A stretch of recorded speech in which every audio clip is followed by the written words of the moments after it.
Hi. Hello, I'm Paxton. Hello, I'm Leona. Paxton, what are we going to talk about today? We are going to continue our positive relationship series focusing on resilience in paramount. So we are using our killer moves today. Killer move. What's that? Yeah, be compassionate in our relationship. Wow. Building compassion to strengthen resilience in our relationship at work. So it's somebody really elegant, really showing kindness, generosity, and especially when facing some incompetent team members, these people can still maintain their composure. So you mean when under challenge, that person can still maintain being compassionate? Yes, you need to be very patient. Any juicy stories from your past experience? Before sharing the juicy story that you have mentioned, if you really like the video, please remember to give us a like and share our video, and at the same time, subscribe to the YouTube account. So the juicy story, I'm not sure whether it's juicy, but there are a few people in this story. So mainly there are two people in human resources. They are going to prepare a presentation to senior management called C. So we have A, B, and C.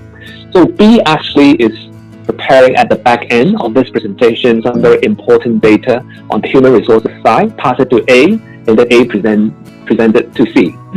So during the presentation, C burst into big anger and showed his or her temper because a lot of data actually are not correct. So A went back to B. In fact, there are two paths to follow. The first one is pass all these anger and temper to B. However, A has picked another path by using a three-step model in compassion. This three-step model, the first one is to show empathy, because B has shown some level of guilty and worry. So A showed the empathy by saying, I can really understand your feeling. I have the same experience before. I have done something wrong and then pass it to somebody, and eventually they have also got yelled by somebody as well. So A also did the second step by actually showing some sort of emotional support, by giving some sort of encouragement to B, by saying, okay, so this is normal. However, it would be very good if you can check it, but that's okay. We can just work together next time.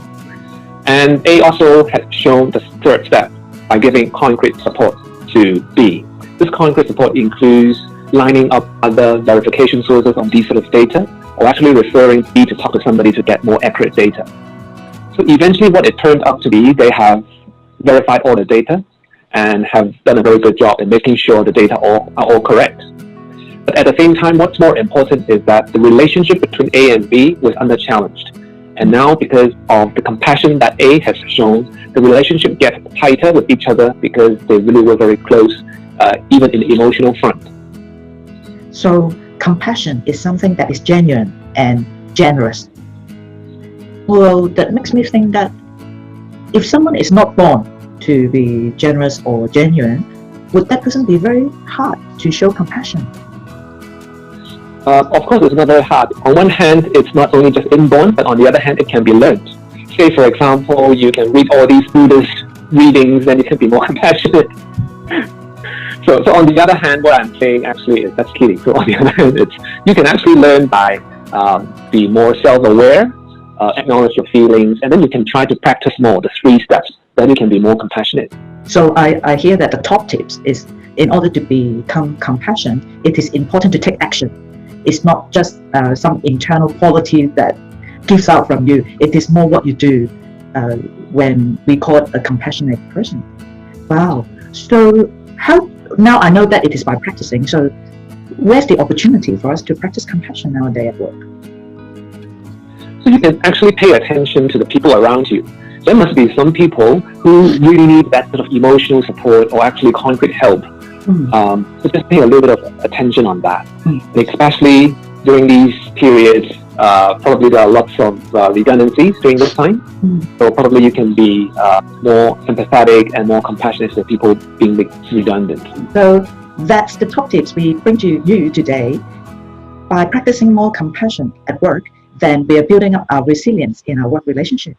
So if you like our clips, please remember to press that button to like us, subscribe, and we see you next week. Thank you. Bye-bye. Bye-bye.